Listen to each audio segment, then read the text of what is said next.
C Joseph Vijay எனும் நான் என்றும்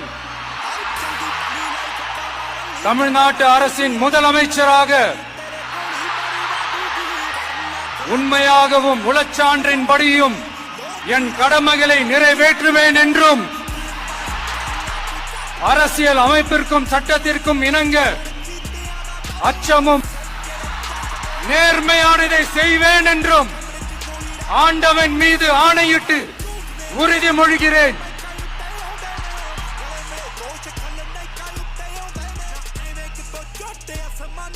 ਕਾਕਾ ਜਮਦੂਤ ਹੁਣ ਬਾਈਕਾਂ ਉੱਤੇ ਆਉਂਦੇ